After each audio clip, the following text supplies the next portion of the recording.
अगर आप एक लड़के हैं तो आपसे एक सवाल है, सब कुछ क्लीन शेव तो है ना। अब आप ऐसे कुछ कहेंगे, भाई ये जमाना तो लंबी लंबी बियर्ड रखने का है, तो भला हम क्यों क्लीन शेव होंगे। तो आपको एक बात बता दूं, भले ही आपके ग्रूम बियर्ड के घने घने बाल देख के लड़के इंप्रेस हो जाए, लेकिन वहाँ के बाल उन्हें भी पसंद नहीं है। अब देखिए, हर बार वैक्स करा के आने वाली फीमेल भले ही आपकी बियर्ड को 10 आउट ऑफ 10 देते, लेकिन वहाँ के बाल देखकर वो भी आपको 0 ही देंगे, क्योंकि आप जो है हाइजीन का ध्यान ना रखने वाले जिन जो है। तो डियर मेंस, बिना किसी देर के आज जानिए परफेक्ट तरीके से कैसे करते हैं प्यूबिक हेयर रिमूव।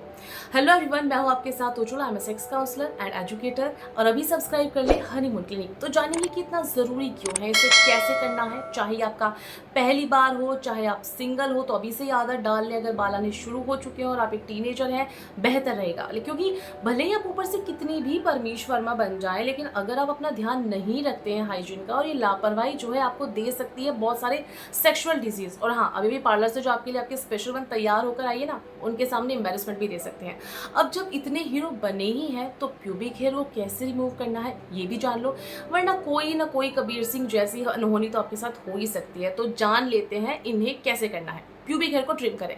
अगर प्यूबिक हेयर को शेव करने की तैयारी कर रहे हैं, तो कुछ बातों को नोटिस में रखना बहुत ज़्यादा ज़रूरी है। जैसे कि कुछ जो लोग होते हैं, ट्रिमर को जो है मैदान की घास काटने वाली मशीन की तरह समझते हैं, जहाँ चाहे वहाँ घुमा देते हैं। बाल तो कट ही रहे हैं, लेकिन ऐसा नहीं होता। ट्रिमर को हमेशा बाल के निकलने और बढ़ने की दिशा में ही आपको मूव करना है। अगर आप बालों को शेव करने जा रहे हैं, तो पहले आप कैंची से इन्हें छोटा कर लें, ट्रिम कर लेकर। बाल ज़्यादा बड़े हैं, आपको जो है प्राइवेट पार्ट में स्मूथ शेव पसंद है, तो शेविंग का काम भी बाद में ही करें। अब इसके अलावा क्या करना है, देखिए, थोड़ा सा ध्यान रखें कि जो ट्रिम किए हुए बालों की लंबाई है वो एक जैसी हो। अगर बालों की लंबाई कहीं कम है, कहीं ज़्यादा है, तो इससे जो है आपको शेव करने में ना बाद में प्रॉब्लम आएगी। कम बाल हो, ज़्यादा बाल हो, शेव करने के दौरान आपको जो है कहीं पर कम, कहीं पर ज़्यादा प्रेशर लगाना पड़ सकता है, जो इससे क्या होता है कि रेजर बर्न या फिर कट्स की संभावनाएं बढ़ जाती हैं। सेकेंड, समान लेंथ में बाल रखें। कुछ लोगों की बड़ी ना अजीब आदत होती है कि वो अपनी ना हर चीज़ को अलग अलग तरीके से कर देते हैं, कैसे भी कर देते हैं। हालांकि आपकी पर्सनल चॉइस है, लेकिन देखने में ना बड़ा अजीब सा लगता है। इसलिए ज़रूरी है कि जब भी आप अपने प्राइवेट पार्ट के बालों को शेव करें, तो उसको जो है इस तरीके से ट्रिम करें कि वो समान लेंथ में दिखाई दे। तो ये आपको ध्यान रखना है। अगला पॉइंट है कि नहाने के बाद करें शेविंग। देखिए, प्राइवेट पार्ट्स के बाल जो है कई मामलों में बाकी शरीर के बालों से हटकर होते हैं, इसलिए जब भी आप उन्हें शेव या ट्रिम करना चाहें, तो इससे पहले आपको कुछ ज़रूरी सावधानियों को अपनाना है। क्या करना है आपको, बालों को शेव करने से पहले जो उन्हें गीला कर लें, वेट कर लें, और हो सके तो नहाने के बाद जब आप शेव करते हैं, तो वो बाल जो है मुलायम हो जाते हैं, तो आराम से शेव करना उन्हें ईजी रहता है। इसके अलावा जब आप नहाते हैं और नहाते समय आप करते हैं, तो ये बेहतर होता है।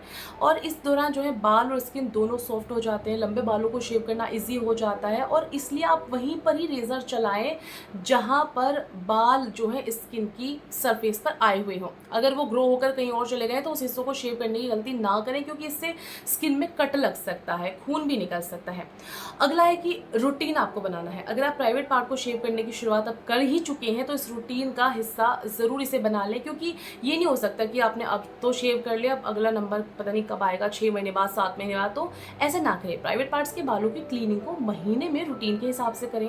हो सके तो अपनी साफ करने की इस आदत को जो है आप वीकली या मंथली में 1, 2, 3 बार आप कर सकते हैं। अगली बार जब भी आप साफ करने आएंगे, तो पहले से ज़्यादा आपको कुछ बाल बढ़े हुए मिल सकते हैं, लेकिन इससे पहले कि बाल बढ़कर आपके लिए समस्या का कारण बने, उन्हें साफ करना ही बेहतर है।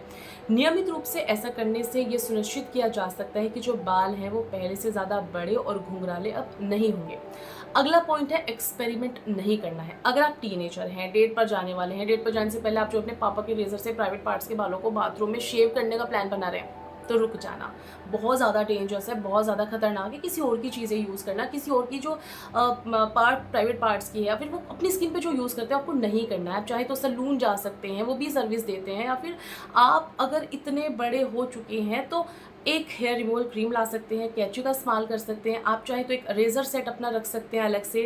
रेज़र अगर आपको नहीं आता है चलाना, तो मत चलाएं, क्योंकि अगर नहीं आता है तो गलत मूव से जो है आपके प्राइवेट पार्ट्स पर चोट लग सकती है। इसके अलावा रेज़र बर्न, रेज़र कट या इनग्रोन हेयर जैसी दिक्कतें हो सकती हैं। और कम से कम अगर ये हो जाता है आपको, तो 15 दिन से ज़्यादा का समय लगता है इसे ठीक होने में, इसलिए एक्सपेरिमेंट नहीं करना है। अगला है कि चोट का ध्यान रखना है। ये बहुत ही इंपॉर्टेंट पॉइंट है। कुछ लोगों की जो थाइज होती है ना, उनके बीच में बहुत ज़्यादा पसीना निकलने की शिकायत होती है, और ये समस्या जो है कुछ मामलों में तब गंभीर हो जाती है जब आप लंबे समय तक खड़े रहते हैं, धूप में काम करते हैं। कुछ लोगों को जो है कपड़े की रगड़ के कारण भी उनकी जो थाइज होती है वहाँ पर ना छिल जाता है, अक्सर कि रैशेस पड़ गए। अगर ऐसी समस्या है तो बेहतर है कि आप उस समय प्राइवेट पार्ट्स को शेव ना करें, ना ही प्लान बनाएं।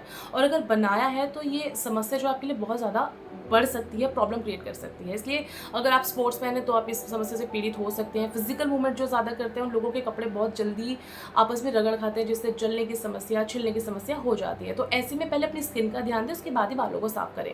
हालांकि समस्या बालों के होने से और भी ज़्यादा गंभीर हो जाती है, क्योंकि बालों के कारण जो है ज़्यादा पसीना निकलता है। और फिर भी पहले आपको यही करना है कि आप जो है अपनी स्किन की समस्या को दूर करें, उसके बाद ही अपने बालों को क्लीन करें।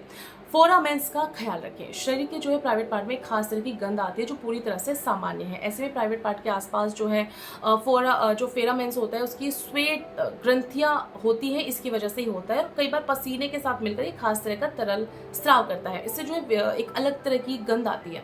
और अगर आप इस गंध की वजह से अपने प्राइवेट पार्ट के आसपास के बालों को जिम्मेदार मानने लगे हैं तो आप जो है गलत है, क्योंकि बाल ना रहेंगे तो भी ये गंध रहने वाली है। और अगर आप इस उठती हुई गंध से परेशान है तो आप स्किन को अल्कोहल मिक्स करके पानी से धो सकते हैं।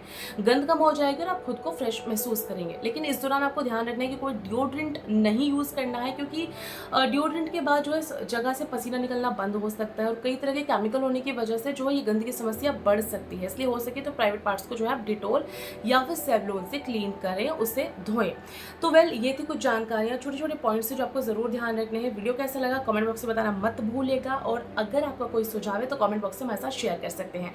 जाते जाते लाइक प्लीज़ करते जाइएगा, और हाँ, चैनल सब्सक्राइब नहीं किया तो सब्सक्राइब ज़रूर कर लीजिएगा, और ये इन्फॉर्मेशन सभी के साथ शेयर भी कर दीजिएगा। देखते रहिए हनीमून क्लिनिक।